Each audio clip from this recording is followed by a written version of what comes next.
What's up, guys? Welcome to Playoff Chase, and it's one of the top times of the year in sports. The NBA playoffs are literally here. It's been like 2 weeks where I've really been hyping this stuff up, and now it's Thursday, and the playoffs are literally in 2 days, but we got a taste of what it's going to be like for the next 2 months. Last night, Golden State Warriors, Los Angeles Lakers. I made it through to like 12:40, the game ended, and it was honestly the best time I had watching sports. I don't know about best, but the most heart race I've been in sports since the 2019 NBA Finals, if I'm being honest. Maybe the 2020 ALDS between the Yankees and Rays, but that Raptors-Warriors Finals gave me vibes, and I was really going for the Warriors last night. But, I'm not that's not my number one team, so it's not like I could get over it, and it's like great memories that I have the next day, hoping that the Warriors can beat the Grizzlies tomorrow. But anyway, we got NBA playoff round 1, Los Angeles Lakers, Phoenix Suns, and for arguably the first time in NBA history, the number 7 seed comes in as the odds-on favorites against the number 2 seed, but I'm going to run through my prediction and why. So let's get this straight. I'm going to go with the Los Angeles Lakers to win the series in 6 games. It's not ridiculous to pick the Suns. This was one of those that, when I'm going through my bracket, going through my predictions, I'm like, shoot. Because, I just sit and stare there. I'm like... But then as it occurred to me, there's no way I'm going to actually pick Phoenix, so I'm going to pick the Lakers, who do not have home court advantage, to get it done at the Staples Center in LA in Game 6. Going to be a close series. The Suns, obviously weird that they're a 2 seed. Most people had them borderline playoffs. I had them coming in at number 8 in the West this year.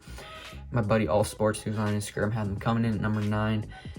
And honestly, they're arguably, them and the Knicks are the most shocking teams in the NBA this season. But that being said, this is the Los Angeles Lakers, who, there's a chance that they could flop, but looking at it from a non-stupid viewpoint, trying to be just trying to pick the right pick. And I feel like the Lakers are gonna show why they were champions last year and win this series in 6 games against the Suns. I think it'll be a close series. The Lakers, they haven't really played much together with their superstars lately. They're still trying to get it together again, find their rhythm. And the Suns are probably top 5 team right now.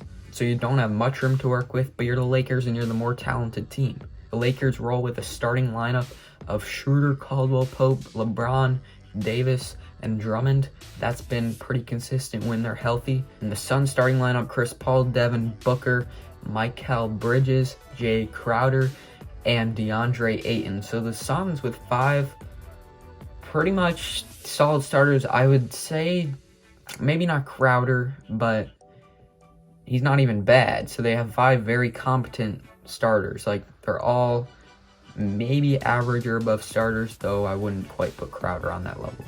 Point guard advantage to the Suns. Schroeder, he's solid, he's good. He's actually their 3rd best player, but he played awful against Golden State last night. And Chris Paul, MVP talk is blasphemous, but he has had an amazing season, and you can't disagree with the fact that what he does, it makes them better, even if it doesn't always show up in the box score.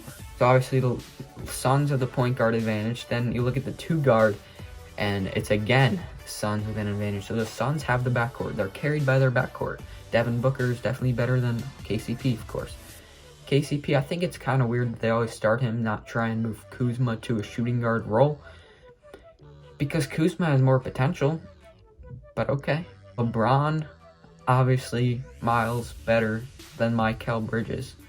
I twisted in Miles Bridges into the sentence. Let's get it. Obviously, another massive advantage for the LA Lakers at the power forward, with Davis over the Crowder guy. And then at center, you got Drummond and Ayton, and the advantage goes to Ayton. So the Suns, this is why it's going to be competitive. The Lakers' advantages were more precise than the Suns' advantages in the starting lineup. But when you look, the Suns still had a significant backcourt advantages and the big man advantages, though centers overall probably give it to the Lakers when you look at it, because they are a 3-center team. That doesn't even count AD, because you have Harrell and Gasol off the bench.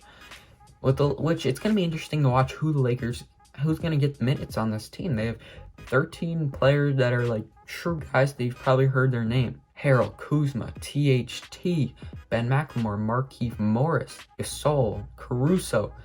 Ben McLemore is even scoring like 8 points per game since he went to the Lakers. The Suns bench contains not as much, not as deep, but you don't need 13 players. The Suns have like Torrey Craig, Cameron Payne, Cameron Johnson, Dario Saric off their bench, guys that are not nearly as big a name, and it's not as good as the front end guys of the Lakers bench who are actually going to get the minutes.